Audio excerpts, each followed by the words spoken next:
Good afternoon, everyone, and welcome to ODI. Welcome to the meeting on African growth in the new global context. And we're going to discuss this topic on the basis of a report that the OECD and African Union have recently published, which is the Africa's Development Dynamics, Growth, Jobs and Inequalities. And you can follow this meeting online, online viewers. You can tweet about it, and you can also, the video will be recorded and you can watch it online afterwards. So I think the topic is really important for us working here at ODI. We are passionate about improving the quality of growth. Thinking about job-rich growth is really important for us. And unfortunately, what we have seen in a lot of African countries, that there was some growth, but perhaps not the high-quality growth that we're really looking for. The really transformative type of growth that is job-rich, it creates jobs. Just one statistic in this report, if you read it, is that yes, there's a lot of poverty in African countries, but also they're also a lot unequal, and that 6 of the 10 most unequal countries are actually in the Southern African region, and so there's a lot of poverty. There's also a lot of inequality, and so we haven't really seen the broad-based growth that we're looking for, and we want to have a discussion on that. At the same time, there are also lots of megatrends affecting Africa and other regions as well, but we're looking here more at African countries. So think about climate change, of course, is one area. Demography, so demographic challenges are also really fundamentally shaping the prospects of African countries. So there are various statistics, but Africa needs to create about an additional 12 million jobs each year to keep up with demographic challenges, for example. There are other megatrends like technology changes, digitalization, for example, are having an effect. They may have more of an effect here in developed countries, but they will also affect African countries as well. And there are a range of other megatrends, and so we want to understand how these megatrends are affecting African countries and how it affects the dynamics between growth, jobs, and inequalities. And we're going to do that on the basis of presentations by the main institutions. So Mario Pezzini is here. He is the director of the OECD Development Center, and they have co-authored this with African Union. And you will have noticed that unfortunately the Commissioner for Economic Affairs couldn't be here. And in a minute we'll show a brief message. And he's prepared a speech which you can, after the event, watch online. We will then discuss the report, and so we then go to Rachel Turner, who is the Director for Economic Development at the Department for International Development, and so spearheading the work on economic development that's now so important for DFID and in its offer to support developing countries to reduce poverty. And we then also asked Desni Maji to discuss the report as well. She's got a background in the private sector as well. Investec is now at a Global Council, and looking at technology issues in particular. So that is also something that we can discuss. So let's start with the discussions, and I think what we'll first do is just have a message briefly from the Commissioner who sent his apologies. So Rob, maybe you can show his message.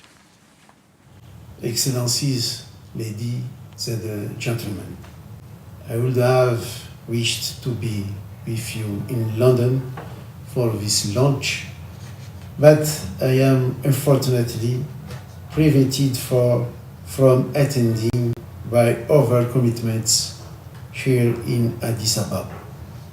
On behalf of His Excellency Moussa Faki Mahamat, Chairperson of the African Union Commission, and indeed on my own behalf, I would like to express my thanks to the OECD and all the partners who worked tirelessly with my team in the African Union Commission to ensure the success of this event. Good. So apologies to you all that he can't be here, but you can watch his speech online after the event. It's just good that we have lots of linkages with AU. You've written this report jointly. Yesterday we were fortunate that the AU Commissioner for Trade was here, and I will be able, perhaps in the discussions, to express also some of the ideas that they were discussing as well. So I hope that will do. So I think we should now start with the discussion of the report. And we're very fortunate that the director of the OECD Development Center is here. So over to you to be discussing this fantastic book. Thank you very much. It's a pleasure for me to be here. In reality, the author of the report is there. I don't have any merit, but just to represent the institution. And therefore, I will try to share with you the history of this report and also some contents, because they take sense, they acquire a sense in this wider perspective. And I will follow, as many times happens, the suggestion of Dirk in the structure of my presentation. Speaking about how megatrends may be significant now to discuss those issues, what has been the history of this report, the policies that comes out, and finally certain consideration concerning how to finance the overall exercise and experience. Now, as for megatrends, if I have to look for theoretical roots, my theoretical roots are mainly summarized by a joke of Albert Hirschman. And it says about two people that are walking and they cross each other, and one says to the other, "Oh, it has been 20 years, Paul, but you were small, now you're tall, you were fat, now you are thin. What happened to you?" And the other says, "Sorry, but my name is not Paul. So you have changed so much, even the name." These jokes summarizes what I think we, sometimes economists, are incapable to realize, because we have some obstacle to the perception of change. And there is a big change. And the world has changed, and the center of gravity of the world has moved. It was in the northern of the Atlantic, in the Azores Island, 40 years ago, and now it's more on the eastern border of Turkey. And we know why this happened. Because, for example, you take from 2000 and 2010, more than 83 countries, non-OECD, had a rate of growth more than the double of the OECD average. And you know some of those names, China, Chile, and so on. However, there are 83 names. And the consequences have been major. We know that extreme poverty has been reduced, even if it not disappeared.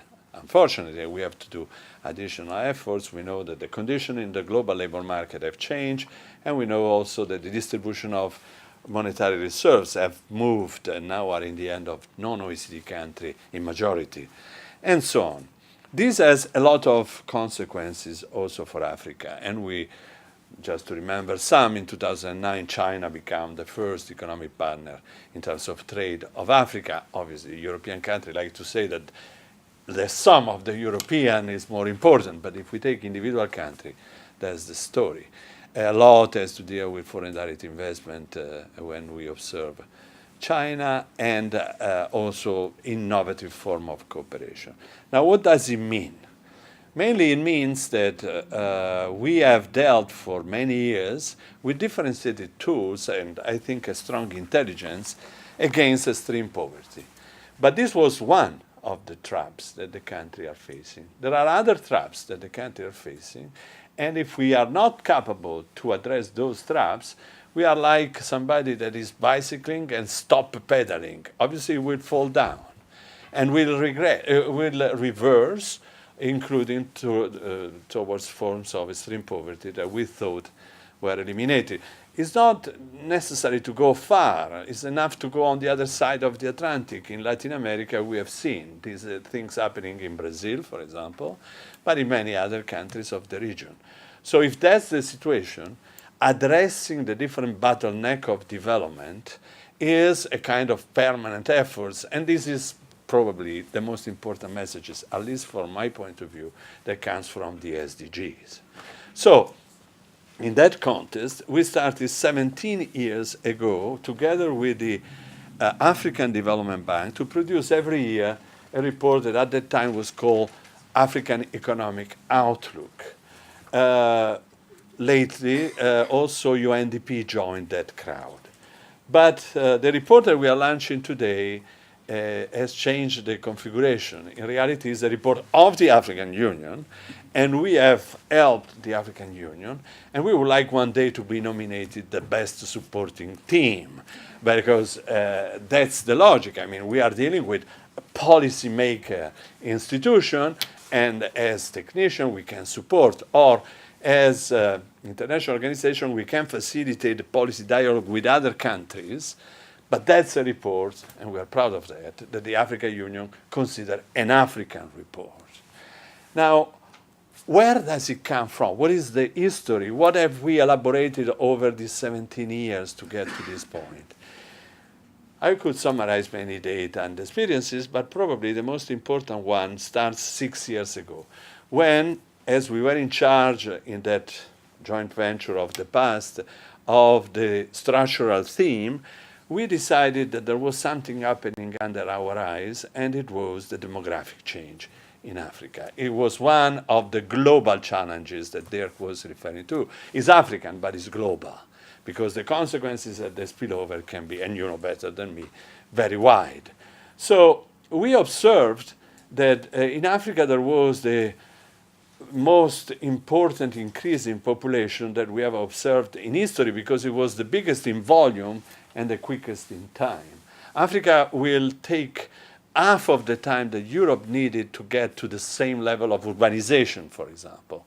So, confronted with this phenomena, what can we conclude? That is obviously a great news, because at present the rate of dependencies in Africa is more or less one young person for one old. And the old people, and you have one of those in front of you, may be very heavy, and the consequence on the youth that have to carry the old is serious. But if you increase the number of young people, things change. And so it's a good opportunity for many reasons. I'm just summarizing why. However, there was a country in North Africa that for 10 years had 5% of growth every year, where there was an enrollment in primary school of 100%, where the primary deficit was minus 3%, which was something that at the time the country in the north, I mean Europe, were incapable to reach, including Germany. And this country, with very good economic performances, looked by the distorting glasses of an economist, was a very good country, but exploded. It was called Tunisia. It went through the Arab Spring. And why it exploded? Because the society was going better, the growth was there, the family had expectation, the rate of fertility decreased, as such, was at the level of France at those years, and as such, all the family was in the hand of the young people that were going in society. And when they went in society, what did they find? Jobs in the informal sector. And we know that everything started also symbolically with one of these young people suiciding. Now, exactly, this is the dark side of the story. If this is possible, we have absolutely to find a way to avoid it to happen. And again, I repeat, it's not just an African issue, it's a global issue. Therefore, what to do? Obviously, you have many issues that can be addressed, and these issues may concern, in general, the integration of young generation in society. But a crucial aspect in it is the weapon of jobs. How to create jobs to include these young people in society. And here, the year after, we decided to devote the report on one evident comparative advantage in Africa, which is mining and production of non-renewables, so including also energy. There is no doubt that Africa has a lot of it and is underexploited. In Australia, I was discussing with some friends before, I'm sorry for repeating, but in Australia, every year you have exploration investing more or less $60 per square kilometers. But in Africa, it's 5. So you may expect that by investing more in exploration, you will find more mining, more opportunity for job, and this will address the issue. Yes, you can create more jobs, but the fact that the jobs in this mining sector are mainly high profile in few cases, and very often non-African, and then low profile in other cases, not that many, and however is a sector, we know, for theory, that is a sector with decreasing productivity over time. And therefore, the capacity to employ will be not sustainable for long. Moreover, it risks to be limited and not enough to absorb the 29 million of young people that will enter from now to 2050 every year in society. So it's part of the answer, it's not the answer. We therefore said, oh, but there are the global value chain. They are going through the world, and they are producing beautiful things in China and in other aspects, and maybe they can be a detonator for development. So why not in Africa? And obviously, there is a lot behind this idea. Global value chain, you know, is you take a vertically integrated process and you split up in phases of production, each one discrete. You cannot do it everywhere. There are sectors in which you can't. But there are light industry, as Steve was recalling to us, in China, or other sectors like mechanic, in which you can. And therefore, what is the advantage there? The advantage is that you can start up with a small investment of capital because you specialize only in one phase. You don't need to recreate the overall vertically integrated sector. You don't need, in other terms, the roof of the factory of Ford. You need a small garage, and you specialize if you have the right machine and enough electricity to make it work. You can. So that's a big opportunity for Africa. So little capital, the problem of financing, which are crucial, in this case can be bypassed. However, we went and we measured how much was Africa producing in terms of intermediary goods in 93. And it was 1.4% of the global production, so nothing. But you say 93 was far, now things have improved. But today it's 2.2%, so they have actually improved. But it takes such a long time that it's difficult to think that this will be the answer. Now, let me say some additional point here. Some very wise economists, such as Justin Lin, followed also by Celestin Monga, which is the chief economist of the African Development Bank, think that in fact the global value chain can work and we can try to attract foreign direct investment, mainly from China, that went at the end of the Lewis model, so exploited as much as possible the poor rural population fluctuating to city for low wages and therefore getting an advantage because you have low wages and profit high, and then you can continue to reinvest and you create a big accumulation process. China, which is at the end of this process, may decide to move to Africa. And therefore you can attract the investment there and replicate what foreign direct investment, mainly from OECD countries, have done in China in the past. However, here there are some issues. First of all, it depends from the sector. If you attract, even in free zones, investment that are in petrochemical industry, where there are very few and limited backward and forward linkages to stay with Hirschman, well, the reality is that you will not induce that much around. You risk to create cathedral in the desert. But you can choose other sector, and that's very interesting. But here come Steve, and he tells us, I went to China and I measured a series of light industry, like footwear, clothing, toys, and furniture for house, and so on. And he said, well, I didn't find many firms that have the interest to move to Africa. Few have done it. Maybe it will increase in the future. They can, because they can split up their sector and their production, but maybe they will not necessarily come, even with incentives. And why? Because they have other firms that work with them in China, and they need those other firms, because, there are new technologies that are arriving, and it seems that some of those technology will not make that much interesting, even a cheap labor in Africa, because the cost of the machine, let's say a machine tool that costs $14,000 is very competitive. It doesn't matter which type of job that you can find elsewhere. So it's not sure that they will move necessarily to Africa. And also, finally, even if you increase the speed very strongly, it's not clear if you will solve the problem. So we have found a second potential solution to the problem, but not the solution. Therefore, here comes another report in which we say, okay, but let's look at the public sector. We can have Keynesian active policy, why not? And I don't have anything against. However, it's a matter of fact that if you want to create at present the same percentage of public employees in Egypt every year, you have to create every year 180,000 jobs. Don't know if you know Egypt. I can tell you that the public sector in Egypt can't.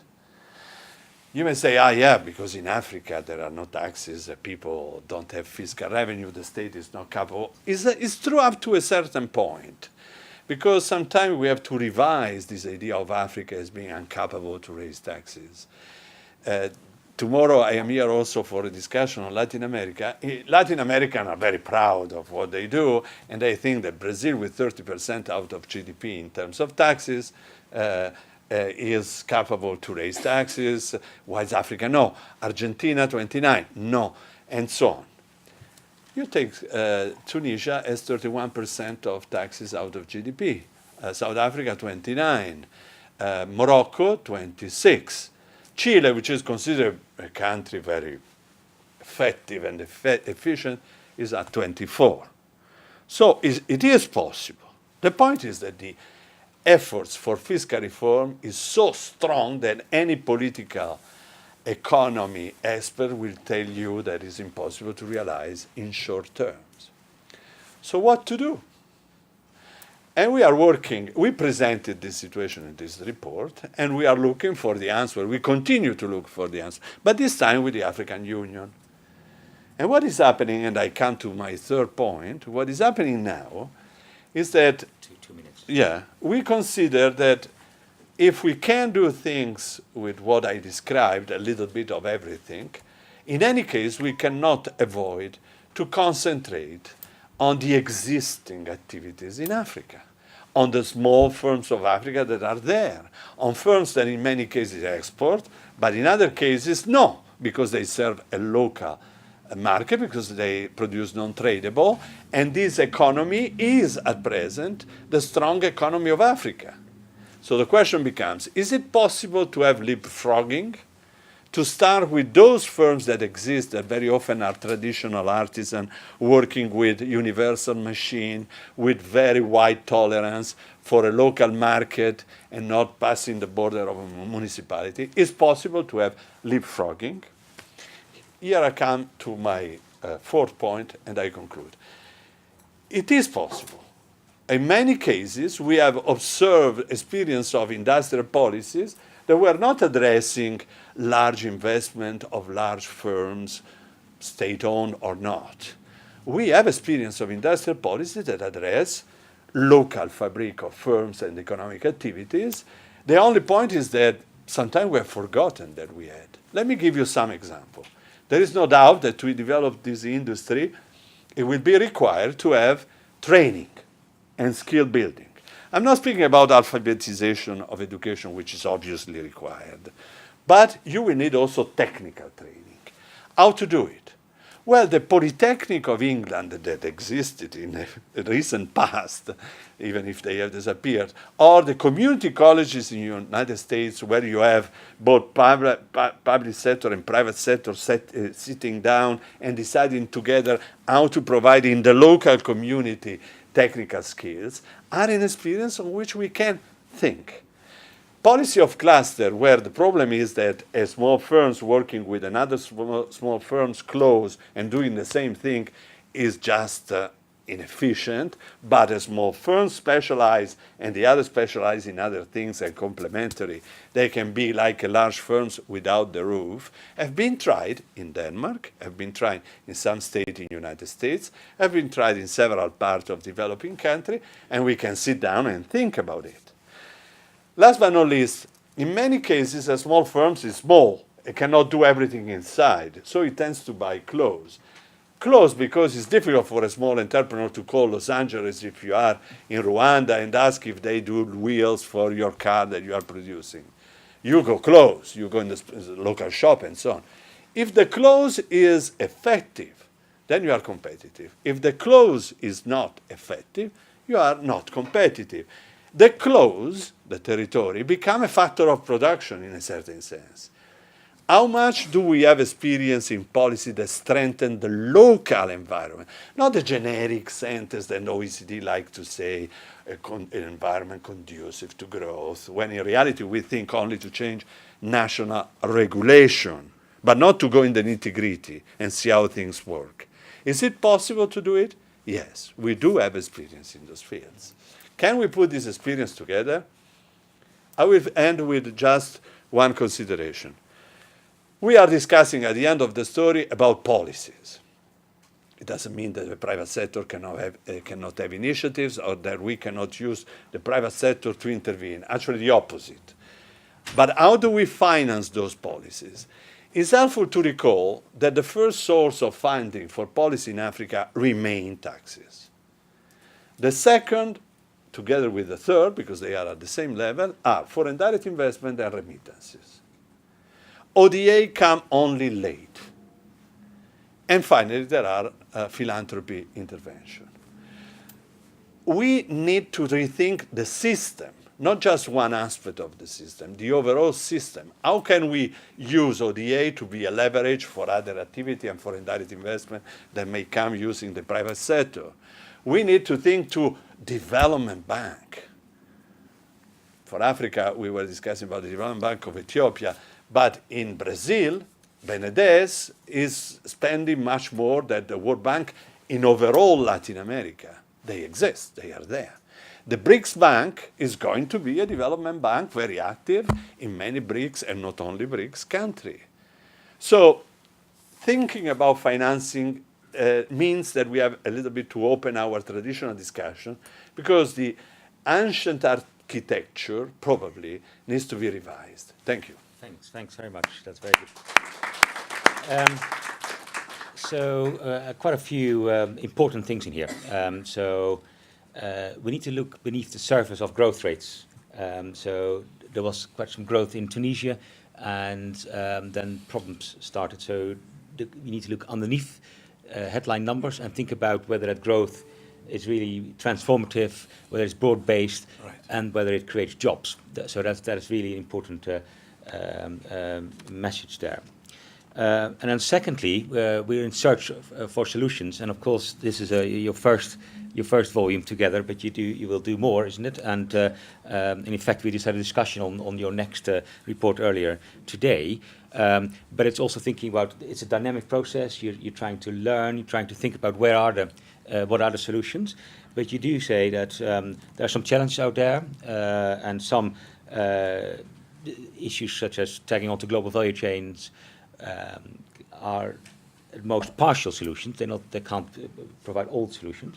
But you also optimistically finish with a note saying, well, actually, we know how to develop, and we know how to cluster firms, we know how to specialize, looking at development banks, and the importance of perhaps aid in catalyzing different flows. And so there's a positive note out there as well, I think. We know, but we don't know that we know. Okay. That's the problem. Very good. Okay. Very good. Now, I'd like to go then to Rachel Turner, and just asking her how you look at sort of the quality of growth and job creation in African countries. And also, I suppose there are quite a few connection points, thinking about Development Bank, CDC, for example, and other areas of how you think you might be able to support the efforts of African countries in creating jobs. Okay, thanks very much. Thanks. I was just looking at the at page 217, where there's actually a very neat 10 very specific policy recommendations. And I was thinking I should have organised what I was going to say around them, but I haven't. But it's I think it's worth having that, as it's quite an interesting. I think it's helpful to see that so succinctly. So, Dirk, I was just going to say a few things about where we are in the UK, including the Department for International Development, in relation to this agenda in Africa, and then maybe just say a few things which are kind of, I guess, hanging questions and challenges, and maybe that can help provoke some discussion. And just a little bit of sort of story and history, I guess. In 2017, we launched a new economic development strategy in DFID that was absolutely a response to what African governments were asking us for, and that was for us to really move upstream from the livelihoods work towards support for their economic transformation, for their industrial strategies, for their urban connectivity strategies, for their agro-industry, for connecting smallholders into domestic food and international food markets, for their work on trade, and attracting investment. So we launched a new strategy in 2017, and then later that year, actually in this room, we launched a new strategy for CDC, our own development finance institution, and over the summer we agreed $3.5 billion of new capital investment into our development finance institution, and the reason being that we absolutely feel that there's a role for what we call patient capital that comes from development finance institutions to help share risk and to attract and mobilize investment behind ambitious economic transformation and industrial strategies. And so CDC launched a new strategy explaining quite clearly how they would start to deploy that capital. This summer, the Prime Minister went to Africa, which was really exciting for us, but I think exciting for the whole of government. And I think it's, for those of you who haven't read the speech or didn't hear it at the time, I think it's worth, get it out occasionally and look at it. It's a good speech, I think. But particularly, I think what's really important there, I think, is the clear recognition from the UK and from the Prime Minister that this is a mutual endeavour. And I think in terms of, you spoke about mega trends, but I think what's really changing is the language and the ambition to think about Africa's industrialization and economic transformation as a mutual endeavour. There are opportunities to contribute to that, but there are also opportunities for us in the UK to invest in that and benefit from it. And in the speech, we were absolutely clear that the UK offer for Africa, as well as the support for industrial strategies that I was speaking about, is clearly an investment offer. And that's because here in the UK, we're at the heart of the city, we're at the heart of financial markets, and we really want to be able to attract and deploy the best, innovative, relevant, appropriate financing into Africa behind those industrial strategies and behind those new ambitions. And our Secretary of State made a speech on the 9th of October in which she talked more about that, about her ambitions for investment. She also launched a national conversation to extend that conversation about recognizing that investment comes from savers and extending the conversation about savers' own ambitions for investment and the standards and their appetite for these markets and their expectations of the investors who invest their savings. So that was a very exciting moment as well, I think, to begin that kind of national conversation, recognising this mutuality and this connectivity. I think in terms of the challenges, so since, we've been building up a new programme of work, we've been responding to African governments and their requests for advice. I was actually in Ghana last week at an investment conference in Ghana. Very exciting work with the Ghanaians to bring investors behind Ghana's new industrial transformation strategy. A lot of interest, a lot of appetite, I think partly following Ghana's uptick in ratings and their new macro policy. But some of the things that, we're talking about, and it would be good, I guess, to get people's views on, I mean, doing industrial strategy is difficult. So I think that's basically what you're saying here. Doing industrial strategy is difficult. What's interesting for us at the moment, of course, is the UK is doing a new industrial strategy. And so, you can't help but, and I think, I think it's just really healthy when you're doing a new industrial strategy yourself. I think you can really also feel how, we've launched our industrial strategy, but I think, I think you can feel how difficult some of these choices are. It's really, industrial strategy is difficult, yeah, and getting the right role for the public sector. And as you say, the discussion about clusters and what sector should be at the backbone of your strategy, but also understanding what your neighbours are doing. How much space is there in Africa for every country to have a textile industry?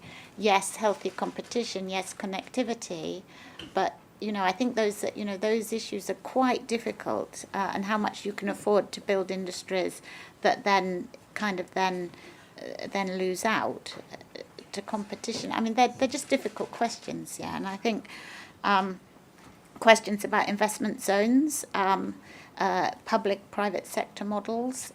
There's a really interesting growing private sector interest in private sector profitable industrial zones, and the architecture. A lot of learning, I think, going on about what works and doesn't work. And we're really trying to kind of stay very close to that.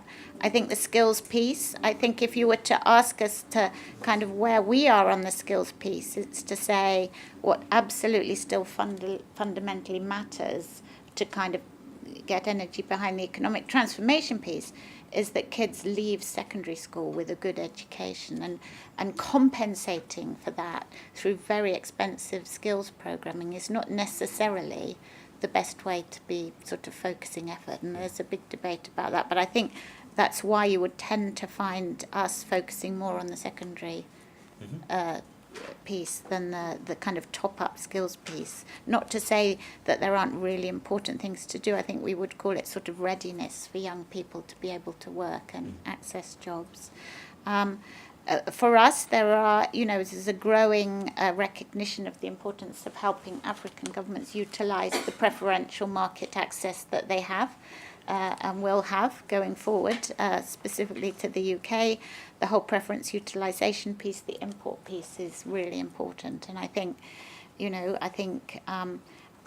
as we leave the EU and as we transition the trade agreements, we're beginning to understand a lot more finely the key issues in helping businesses utilise the preferences available and what that feels like. And then I guess just finally the other piece is around financing, capital markets, debt. As we think about investment, we're also very aware that the international architecture is only just beginning to offer local currency financing, and when we're talking about investment, we need to think very hard about how we push appropriate local currency products, not least because of the knock-on effects to consumers. And so we're beginning to work on a strand of work on how we can develop local currency offers, how we can potentially use our own balance sheet, use some of the facilities that are out there to begin to help take some of that foreign exchange risk away, and away from consumers. Yeah. So, Okay. so some points from me. Very good. That's really great. Thank you very much for that. Also for that comment.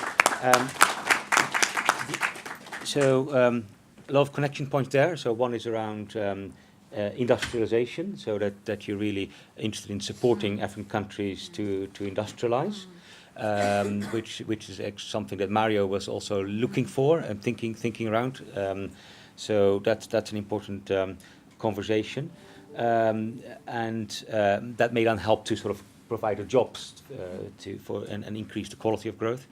There's also quite a bit of discussion you have on the financing of these industrialization strategies from different angles. You mentioned FDI, for example, so you want to involve UK firms. Also the UK public, so there's new conversation around thinking about savers and how the city can really help with this, but also thinking around supporting industrialization through vehicles like CDC or local currency lending. And so that's really interesting, those connection points there, I think. You mentioned briefly the word debt. I think that's also something perhaps we might also want to focus on, because I think debt is also increasing in quite a few countries. And if we're talking about megatrends, then that's one of them. But another megatrend I think we need to talk about as well, and that's why we have Desne hoping to talk about this, is around the issue about new technologies. And I think there's the new ways of producing is in the report. But I think somebody needs to shake us up and to say the world's going to change fundamentally. And is that true? Is the world changing fundamentally? And fintech and digitalization is going to change all the opportunities that African countries have? The more things change, the more they stay the same, as also the saying goes. But I'd like to say, first of all, thank you to Mario for, in the round table we had before, we discussed a little bit about financing, and I think Rachel really picked that up really well in terms of, the important work that DFID's been doing with capital markets in Africa.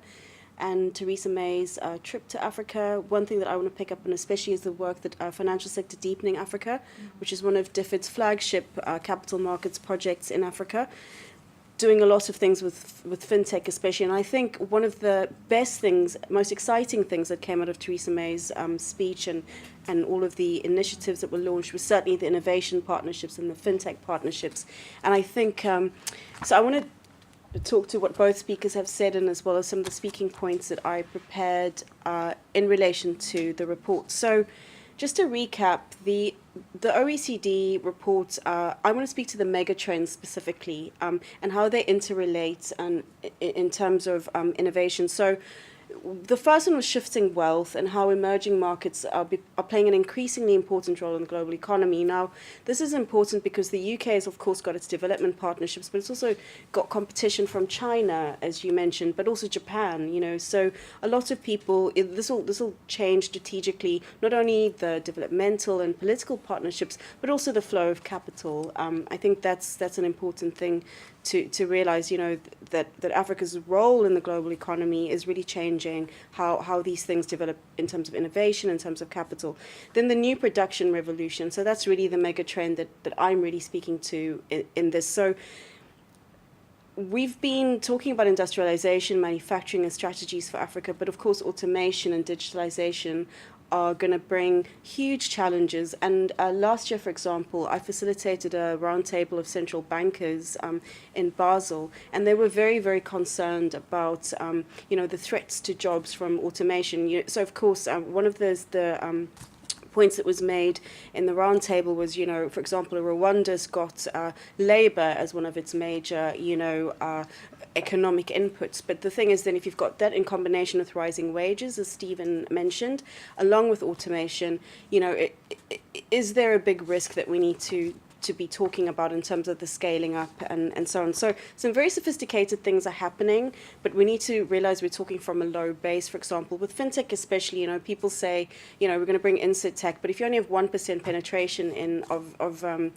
insurance in Uganda, what are you scaling up from when there are fundamental capital market problems that need to be solved? Of course, you can leapfrog, but I think I was also struck by the very important work that the ODI has been doing in terms of the constraining skills capacity issues, that make this innovation story patchy and difficult.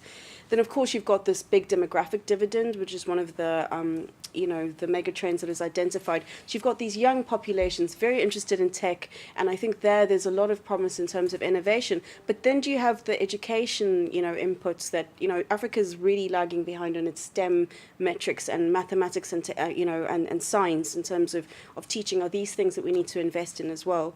So, and then also urbanization, and you talk about clustering.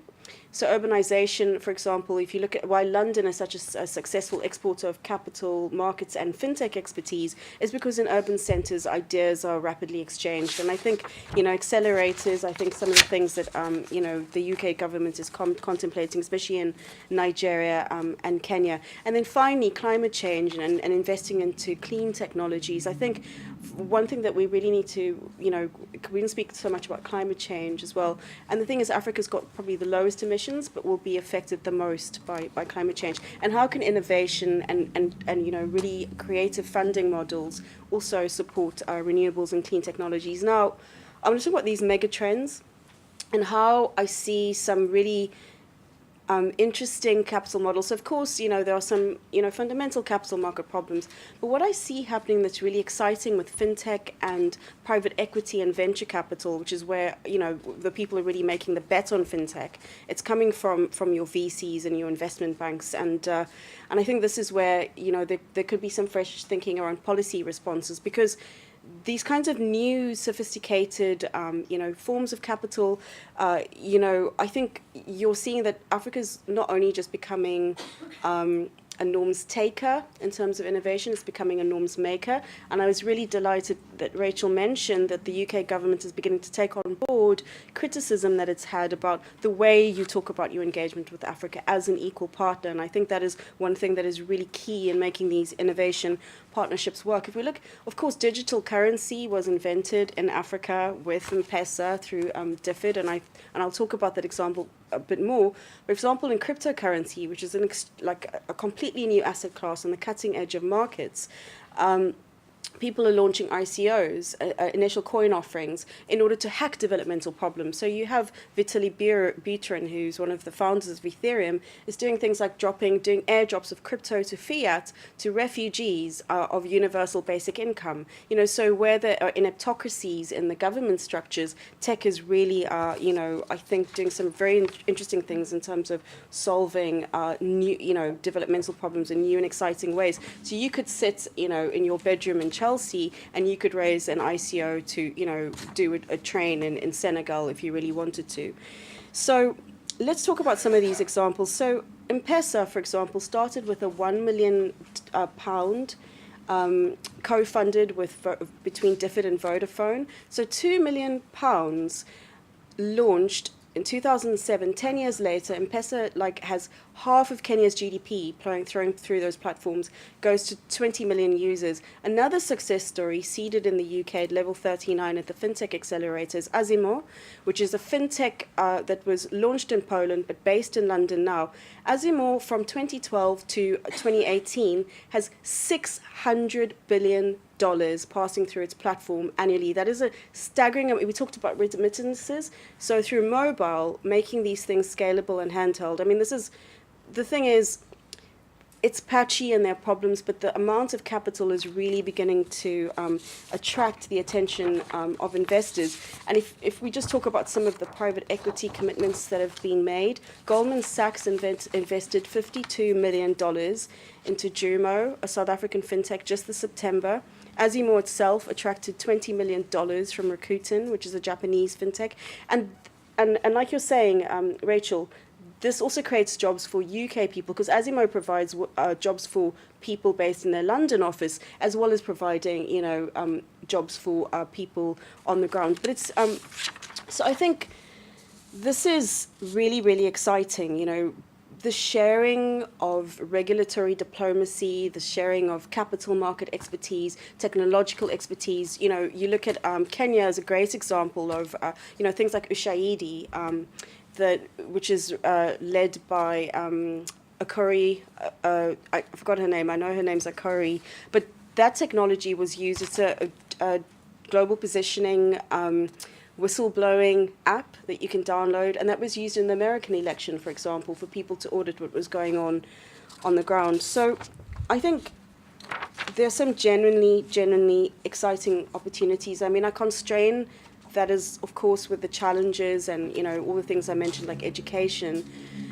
But the world is beginning to take notice. And I think the thing is, there's a leapfrogging potential where we can take innovation, use financing as well, and create absolutely massive opportunities. But it's about the great work that DFID does, for example, is finding those unicorns. So if you think Goldman Sachs has invested 52 million, that's 52 M-Pesas.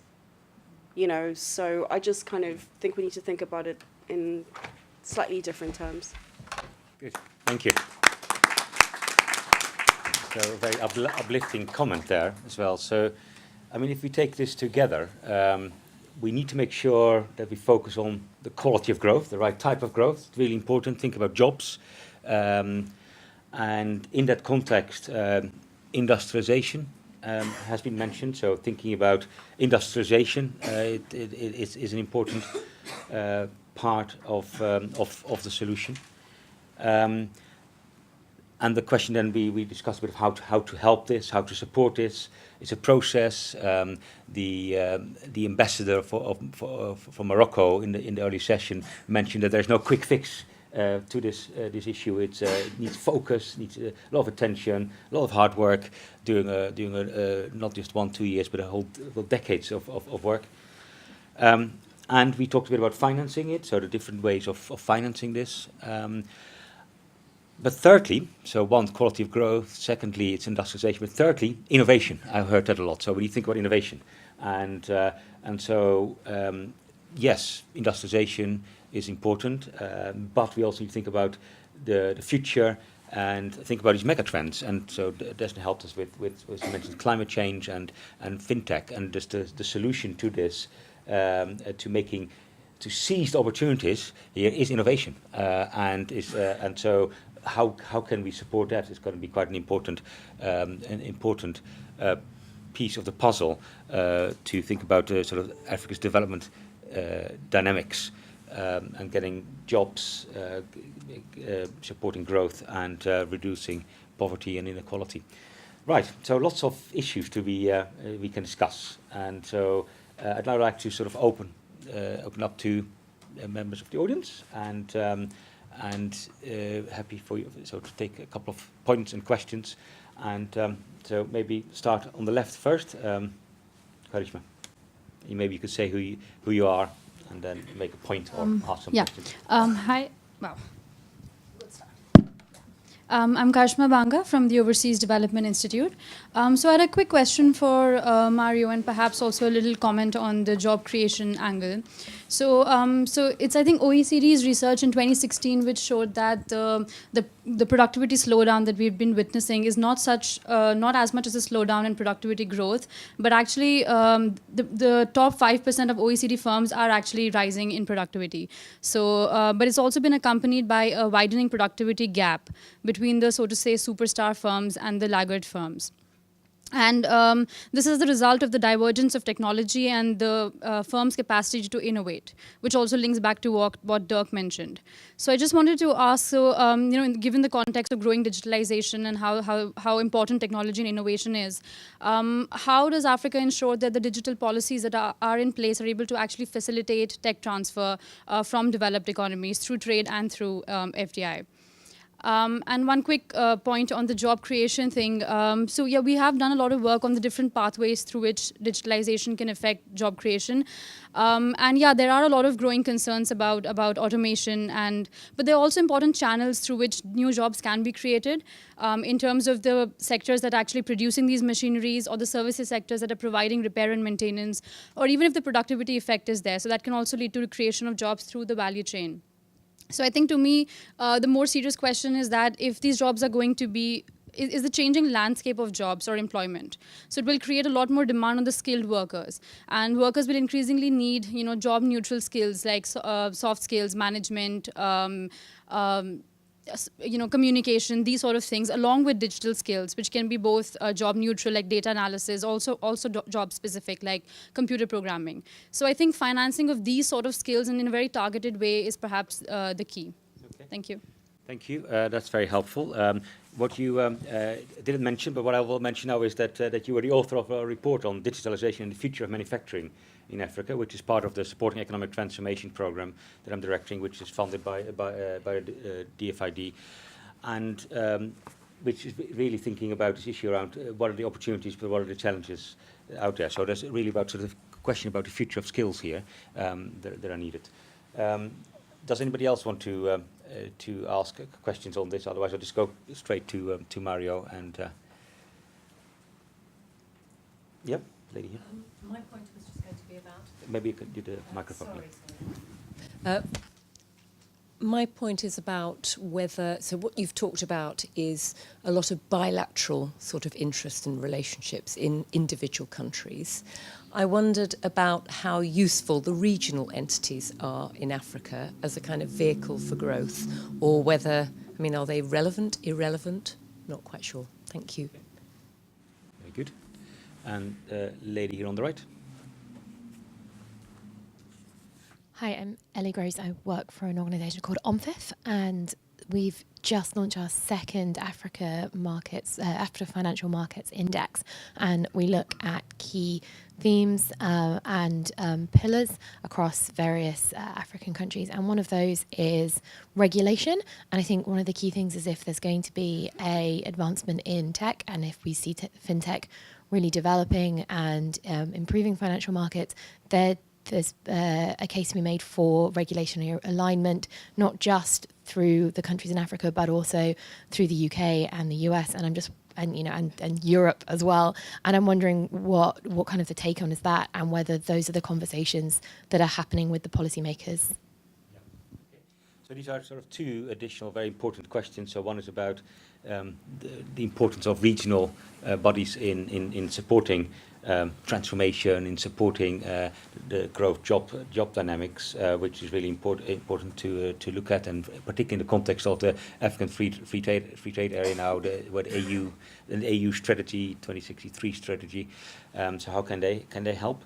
And the other question about regulation, which is also relates a bit to the digital piece, I think, as well, which is really important because the fintech, digitalization is moving very fast, and if some countries, African countries, don't take part in this and are not developing their policies on data protection or on other issues, then perhaps they'll be left behind, and they might not get all the fintech investment that might be needed, perhaps. So these are three questions that were asked. So maybe we just go to Mario first. And yeah, thank you very much. I would like to try to represent the present debate in a very schematized way. I'm sorry, I'm not that much subtle nor diplomatic, but at present we have to deal with the initiative of the Compact in the G20 for Africa, which is mainly led by Germany, and whose idea is we need to do what you call, with a beautiful word, regulatory diplomacy. In other terms, we need to set or disseminate standards concerning regulation at the national level in Africa by means of an initiative that will promise private sector investment if the regulation will be in place. That's, if I brutalize a little bit the idea, but more or less that's the idea. It seems to me that despite there are very important issues of regulation, and you have already addressed in part, and you are better positioned than I am to address those, it seems to me that from our discussion comes out a kind of different dimension, which is not antagonistic. Maybe you can try to apply regulation in that way. Maybe China is using similar tools, and sometimes even more successfully, but this could be a way. We are saying we also need active policies. We are speaking about the need of financial intervention from the FID, from the cooperation that is in place, and they need to address issues with active movement. I think that this is the innovative part of what we are discussing here. We cannot be confined only on this idea that by means of negotiation we can push the governance of country in Africa. We are saying even to do that, you need specific active policy. What is the idea of free zones, for example, at the end of the story? Yeah, we hear this idea from Justin Lin or from Celestin Monga. Let's create free zones like in Ethiopia. It's not a new idea. what Japan have done with free zones in the past. Japan has tried to change the national regulation that was impossible to change by create certain areas in which you adjusted the rules, and if there was economic success, then you can try to expand. It's a different, completely different logic, and I would call it an active logic and an active policies. Now, the same is what we are proposing here. It's not necessarily free zones, it's intervention in the economic structure, the way in which the Africa economy functions. And here I come to the question of productivity. I have to confess that I am a little bit critical within the OECD on the data on productivity that you refer to correctly. The result of certain analysis push forward the idea that we have very innovative, large, even very large firms, and the rest are called zombies. It's very interesting because if you go back in economic analysis, you find that type of explanation at least 200 years ago, and it reappears all the time. Alfred Marshall had the idea that we have representative firms, and if you don't have that size, you are inefficient. But he was assuming that all firms, small and large, were doing the whole product, and not just part of the product. During the 20s, we offered to populist movement that then produced Nazism and fascism, the small firms, because we thought that with concentration they would have disappeared. So why should we spend time and policy with small firms? Unfortunately, the economic and political consequences were very serious. Today, when we look not only in developing country or Africa, but also in the OECD country about small firms, we see that de facto, the large part of our economy is done by those firms. So why those data? I think that in part there is a methodological problem. We measure productivity by value added on people. Inside that value added, there is also the market power. It is obvious that large firms have much more market power than small firms. Are we discussing efficiency here? No, we are discussing inefficiencies of the structure of markets. So I would not necessarily derive from that the idea that small firms have low productivity. Secondly, where do we measure the productivity? At the level of the firm or at the level of the microeconomic system? A small firm, which is a subcontractor of Rolls-Royce, may have a kind of lower productivity because Rolls-Royce has decided to keep the most important phases inside the factory and to subcontract the more lower productivity activities, but both are indispensable. It would be as to say that I want to listen music and I just buy a CD player, but not the boxes. I need both. As such, I would not necessarily see the small firms as condemned by their size, which means economy of scale, at the end of the story, to have a lower productivity. And by the way, in Africa, with all we have seen with informatics, particularly in service sector, there is the only case strong that we have seen of leapfrogging. And these were small firms, consumer, that were using the telephone and so on. So I wouldn't export what I think is an incomplete analysis that we are doing on OECD countries, small firm, to Africa. But apart from that, we are not in open, transparent, efficient market where if you have a low profit, you will disappear. We are in cases in which what you have to deal with is either a small, even not that much efficient firms, or unemployment. The first is already 2 times more productive because it's the only option you have at hand. So I definitely would say we can do policies, help policies for these small firms to help them to acquire productivity. I don't know if leapfrogging will be possible, but for sure we can guarantee more employment thanks to that policies. The only point is that they cannot be the same policies that we apply for large firms. And just on the importance of regions? The importance of region is crucial because in this house, maybe you are used to speak about East Africa and many countries, from that region. But in particular, if you look West Africa, and Nigeria is the biggest example that we have here, but there are other countries that are much smaller there, the economic unit is not the country. The economic osmosis of the borders is enormous. So your real unit of analysis, if you want to do business, is not necessarily a country. It's much more. It's a region. In particular, a region is crucial when you think about policies. If you do policies only at the national level, your capacity of fire will be extremely reduced. That's why, despite all the difficulties, I think that we have to work a lot on region. And by the way, in this report, we have chapter on regions. In the past, we used to have country notes. I don't know if they were very helpful. They were very detailed. They didn't bring new knowledge. I think that now the frontier for our analysis, in many cases, is there. Not because the other is not helpful, but it's already existing. And you're totally right. We have to focus on region. Okay, very good.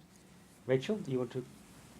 Yeah, I mean, I think on regions, I think we know from our work in East Africa particularly, there are a lot of key issues that have been sorted regionally that have been important for creating the environment for growth. And I think of things like the interoperability between mobile phone operators, interoperability between mobile money. I think just the payment system, getting the actual payment system to operate, as well as the kind of fundamental architecture and the cross-border architecture. So I think to what extent the regional institutions have enabled that, or to what extent it's just been collective action by countries who've decided to get their act together, I think that's the interesting, I think that's what you're asking. And I do think in East Africa the EAC has been quite facilitatory and has spotted the need to bring people together, but equally bringing central banks together in the region has been important, bringing just the banks.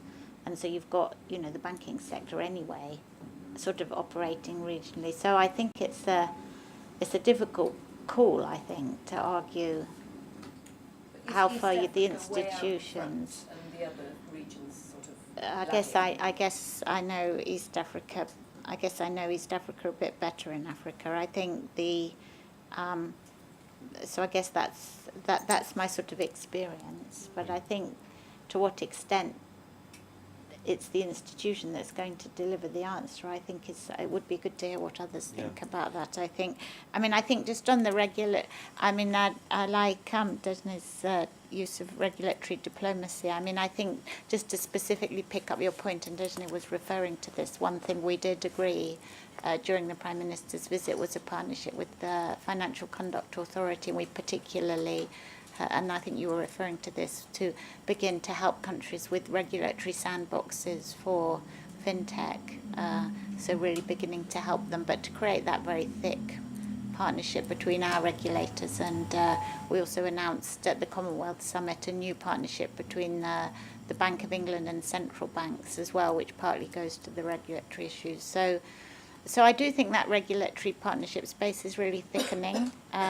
And trying to stay relevant, but I think Desne explained that much better than I can. I just want to make 2 quick points on regional and on skills, and I'll get into regulation. So I agree with you, Karishma, that there's the opportunity to open up for new kinds of jobs and certainly, worldwide that will be the case, that new jobs will be created. But the nature of those jobs will be increasingly intellectualized, as you say. And again, it comes down to skills and education and how we plan for that, across the continent. And then regionally, I can speak to financial markets and SADC, which is the one that I know the best, being from South Africa myself. I think SADC's done some really great things, for example, on conservation partnerships, especially managing, the Kruger Park and the area around Botswana, Zimbabwe, shared resources there. And then there's the MEFME financial markets capacity building, which is all the African countries, sub-Saharan, ex-South Africa. You know, and I think the thing is, you'll see what happens in Africa is very much what happens in Europe. In Europe, you've got member states where you have, you know, the UK's got deep capital markets and Germany's got deep capital markets, but then you've maybe got, you know, Estonia and, you know, sort of other countries. So I think, you know, that's the thing. It's yes, pulling together in the same direction. But, you know, I think that MEFME, for example, which is based in Zimbabwe and works with finance ministers and central bank governors to share capacity, acknowledging that they may not have the capital market depth or expertise that South Africa has, and you know, facilitating forums and so on, which comes to the regulatory point. So I want to start first at the global level in terms of fintech. And I think the thing is, advances in fintech are happening so. I mean, I do this actually for a living. I cover financial global regulations. That's what I do at Global Council. Literally doing a trawl every single week of every single, you know, all the regions that I cover, Asia Pac and EMEA, looking at announcements from key regulatory authorities, and looking at how they are responding to key things. So, for example, fintech and cryptocurrencies especially is a big issue on the global regulatory agenda at the moment. The thing is that the nature of these, digital is cross-border. So that's the first thing that I want to say. So the first problem is harmonizing. So this is like a global, and one of the things the FCA has done is this global financial innovation network, which and there's the issue of money laundering and financial crime. So I think the problem is that there's a harmonization issue at a global level. I don't think, I mean, I think the thing is you can't use Africa as an exception when it comes to fintech and cryptocurrencies, because at the global level, regulators are still racing to understand what these things are. And then you have regulatory contradictions at the European level. For example, on the one hand, you're pushing for open banking. On the other hand, you have GDPR. How do you, you know, reconcile those kinds of things? On the one hand, you want data protection. On the other hand, you know, you want tax havens to open up their data. So I think there are a lot of contradictions at the sophisticated capital market level as well. Then coming to Africa, then just going a step down, even in the traditional financial markets, I think it's, you know, so this is kind of my, you know, for my sins, a challenge that I have to, so I cover most of sub-Saharan Africa and then key markets. Now, even in really good markets like Kenya and Nigeria, some with the deeper financial systems, you'll find that a regulator will do something like they won't put a date on something, or it's just reported in the media. So you have no idea if a law is effective or what the status of play. And I think little things like that, and I know there are many initiatives across the continent, law firms are working with capacity and so on. But I think that at the problem is the regulatory problem. I take your point. I've often had to be on the phone to Kampala, being like, "Please, can you ask the minister when did this, you know, notice come out, or is this going to be solved?" You know, trying not to sound like I'm asking on behalf of a big UK investor. You know, but I think this is a message that really needs to go. You know, the work that you do at DFID and with the FCA and combining expertise, certainly. If you want to match buyers of African products and services to sellers on the continent, information, you know, markets are made of information. So it's like, how can you match buyers and sellers if they don't know, you know, what they have? And I think efficient capital markets is really, really key. So I think, you know, getting that, you know, regulatory reporting up to an international standard is absolutely critical. Very good. So, I mean, just to add also to this, particularly on the importance of regions and having had the benefit of being in the conversation yesterday with the EU Commissioner for Trade and Industry. There's quite a bit of dynamics behind the EU, for example, and the Africa free trade, continental free trade area. There's quite a lot of vision there. And but we also realize that it's going to be it's a long road, and it might be there will be bumps along the road. But there were I think, except for 5 countries, all countries have signed it, and only 7 countries have ratified the CFTA, and perhaps more will follow this year. So there is some dynamism there, and the ambassador from Morocco was mentioning that, or the ambassador of Ethiopia was mentioning that Morocco was investing in Ethiopia, and the ambassador of Morocco is actually also one of the demandeurs to think about, well, we'd like more provisional investment, for example, in the CFTA. So not only regional tariff issues or NTBs, think about NTBs, but also provisional investment, for example. So there are now sort of demandeurs out there and thinking that actually at the regional level something can happen. Of course, in the past, perhaps some of the regions haven't been always that been helpful, but in the East Africa community, and what I know is also the DFID support program for the Trademark East Africa, for example, is also integrating countries alongside alongside developments at the EAC, East African Community. So those two things go hand in hand: regional trade provisions and capacity building and connecting countries through building roads, border posts, and harmonization of regulatory frameworks. That's really important. And I suppose one final issue there also on the importance of standards and regulatory diplomacy. That's also come up last Friday here at a roundtable that we had with DFID's permanent secretary, for example, where there were a range of tech startups who operate in African countries. They really were looking for the public sector to set standards and to show what's working and sort of get some information about what is working, what is not working, and there was a lot of demand for that.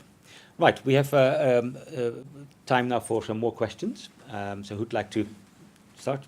Over there. Hello, my name is Martin Morio. I work for the Charities Aid Foundation in the international team, supporting our network of global offices. I'm also a researcher for Pan Africa, which is an online video platform which looks to tell African narratives. And I'm a co-founder of Diasporic Development, which seeks to create a network for Black professionals working in development and charity. So my question is, what role do you see for diaspora communities with regards to the growth, like Africa's economic growth? It's just not one of the things I've heard today. So I don't know if the report covers it, and if not, if you could just share some of your personal views. Are there any other questions? There are two hands up there. Thank you very much. Daria Rubin from BSI, which is the British Standards Institution, incidentally.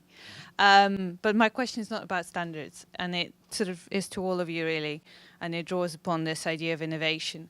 And what I wonder is, by this leapfrogging, if it does happen, do you feel there is a danger that we might actually exacerbate inequality that we see all across Africa? And I mean on a national level, but also on a continental level. I've just come back from Uganda last Friday. I'm still a bit jet lagged, and amazing that you see mobile payment booths everywhere, right? You don't see that in the UK. It's pretty impressive. But at the same time, you have about 10% of population actually having access to electricity. So how do you reconcile that? How do you address that? Thank you. Okay. James McGregor. I'm a fellow at the Centre for Social Innovation at Surrey, but also I was an ODI fellow once, so feels like coming home. So I have a bottom-up question. Around the world, it's very much related to technology. We see a lot of optimism around what technology is doing in the informal sector.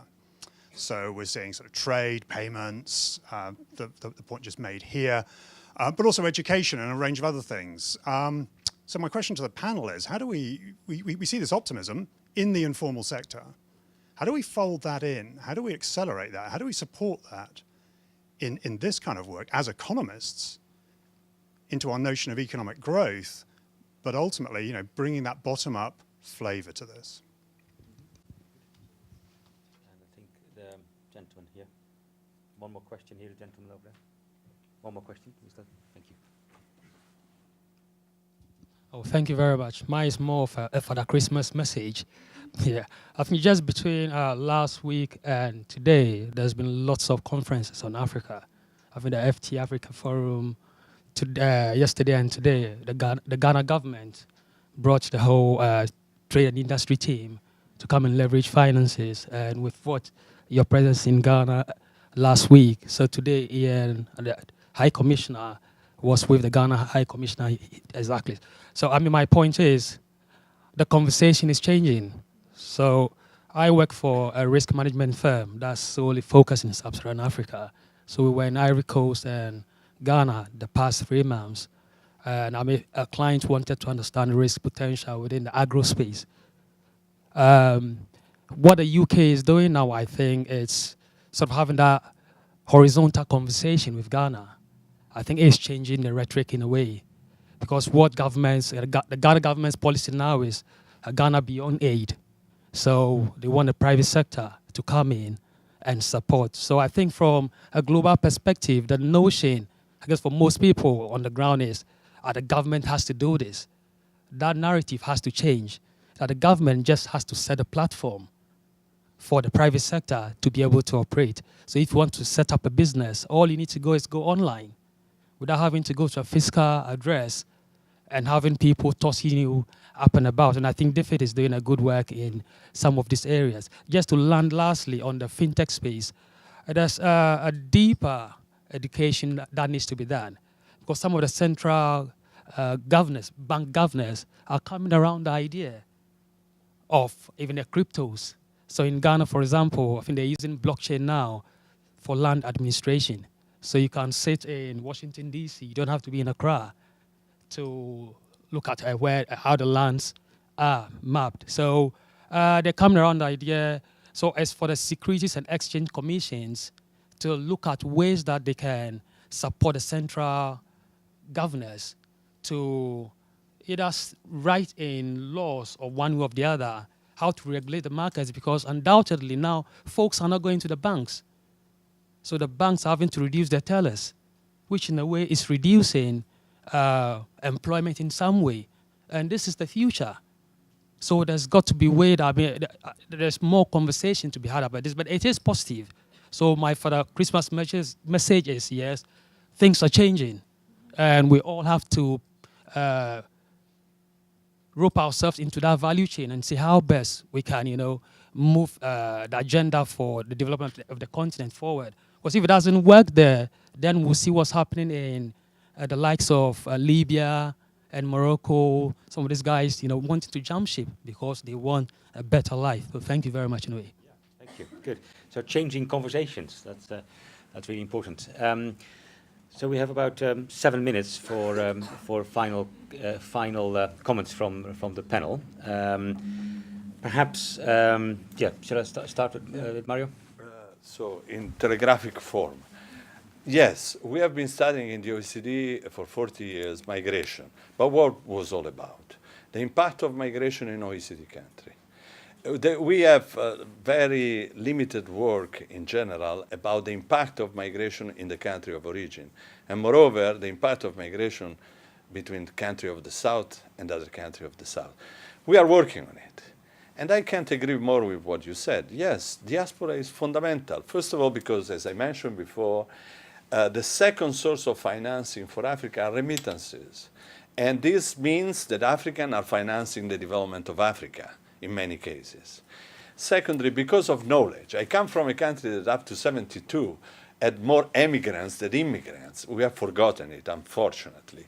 But how much the industrial development came from experiences of people that were learning by doing things in other countries and came back and became entrepreneurs. I think in many cases in the mechanic industry, this was the history. So definitely, that's fundamental. I like also the fact that you speak from a charity, because I think that another aspect that we have not mentioned up to now is how it's changing the world of charities and philanthropy in general in Africa. And I would say, just in one expression, is moving towards venture philanthropism. It's no more ATM machine where we come with the right card and we get money and we do what maybe we have promised to do. Now the philanthropists sit down with us in doing project, or with Africans in doing project together. And that's great, because it's another way to put together different form of knowledge in doing development. As for disparities, I definitely think that they will increase. We have seen it all the time. In the Lewis model, it's very clear, no? You have investment that will, and profit that will increase, and wages no. And that's one of the sources of initial accumulation. The point is that they become unsupportable, and therefore they produce tension as the one that I described at the beginning in Tunisia. So we cannot anymore consider a model in which we will have growth, then at a certain point we will have the spillover effect, and we will calm the people that will be overeating. No, we need to put in place, it's much more difficult, at the same time, social policies now, because this becomes a clear bottleneck of development if we don't.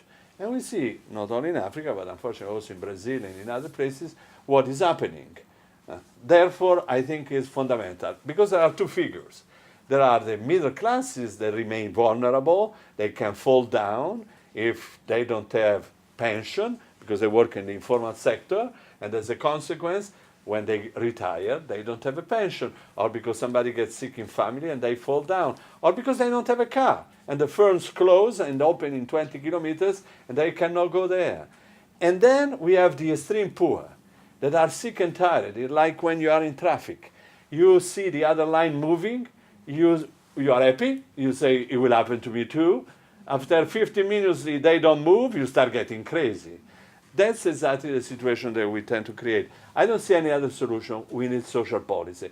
And for that, we desperately need fiscal reform. That's why I was insisting on this point.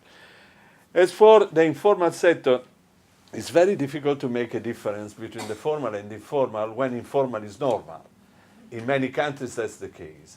So I think that, to go back to what we said about productivity and so on, we have to think about specific policies for cluster at local level that will increase the competitiveness of firms using new technology, and I think it can be done. Let me just make an example. The introduction of numerically controlled machine.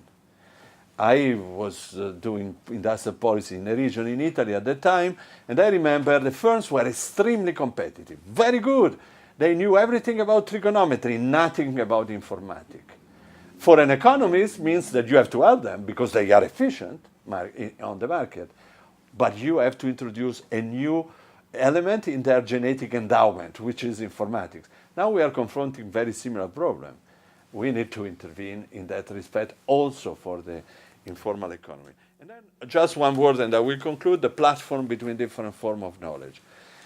We have in the Development Center a platform that is called MNet. There are 33 multinational firms that meet 4 times a year with us, in Paris 3 times and 1 in Beijing. And usually they discuss among themselves, very often banks at the time, should we invest in the emerging country or not? Obviously they don't ask anymore that question because it's pretty obvious. But now we have firms that are like Telefonica or Eni or Total, Shell. And it's very interesting. What do they want? They want that we organize meetings with the governor of the Central Bank of Nigeria, with the Minister of Finance of Morocco, and so on. And you ask why? Because the president of Total takes the phone and speaks with Mr. Obasanjo at a certain time, but now he can speak with the president of Nigeria or the president of or the king of Morocco. So why? Because they think that this multilateral dimension adds something new. When the firms are dealing with policymakers around the table, closed door, to have a frank discussion, this opens new space that they don't have. So that's a practical answer to your question. I think what you are suggesting is very important and more crucial. Thank you. Rachel. Yeah, I think we're nearly out of time. I suppose the one thing I would just pick up from that is this point about this sort of definition of the informal sector. You spoke about a lot of optimism in the informal sector. I mean, I guess, in this country we'll call it the gig economy, and I guess the issue is that the right descriptor? This sort of sense of informal somehow being something that we're trying to move away from, or are we actually in a new world where we're using, and I think, if you go to Kenya, people are tending to use the word the gig economy. I think the Taylor report here attracted a huge amount of interest in Africa. I think the programs we have with the tax authorities throughout Africa are very interested in the Taylor report and how you begin to think about taxing the informal sector appropriately without stymieing that optimism. So I guess it's hard, yeah. It's really hard. I think it needs to be on all our on all our radars as it is here, is what I would say. It's the partnership piece that I think matters. All right. Jason? 30 seconds to make a couple of points, I guess. So just pick up on your point about central bankers. During UK FinTech Week, I was fortunate to work with FSD Africa. They actually did a really big global conference where they invited central bank governors from Africa to share their knowledge and also to learn and explore about FinTech here. And I mean, I think you really shouldn't underestimate how good the central bank governors themselves are. I mean, Ndungu Njugana, he was really central to the invention of M-Pesa, and I was fortunate to hear him speak about how they work together with tech firms, with DFID, in order to make that happen. So just on that point. And then just inequality and digital, I just think we speak a lot about the kind of economics of it, but there's also the gender inequalities of STEM that really need to be addressed, and I think we need to get behind initiatives like Girls Who Code, because I think, you know, as we see these kind of like tech bros of Amazon and so on, that's not the kind of world that I would like to live in, where women get more and more disenfranchised with tech. Good, thank you. So that brings us to the end. So I suppose if I conclude, then I probably would like to paraphrase you, saying, well, these are changing conversations, and brought about by your report, OECD Development Centre and AU report, think about Africa's development dynamics. And so that's been really helpful, but it's changing conversations. We need to, yes, still think about the quality of growth. We do need to think about industrialization, but there's also a range of mega trends that we need to keep continuing to monitor, to think about, to analyze. And as we were talking today, particularly around fintech and new technology, this offers opportunities, and lots is already ongoing. But it also there are also challenges out there. For example, how linked to the informal sector, linked to inequality issues that we need to keep on looking at. And so, really important to be thinking about those different ideas with industrialization, but also the new conversations around tech. And I think that's really exciting. So thank you very much, Mario, and thank you very much, Rachel and Desne, for your comments. And I would also urge you to listen to and watch the speech by the EU Commissioner, Victor Harrison, who should be online already, or might be online in the coming day or two. So thank you very much for coming to ODI, and hope to see you again soon.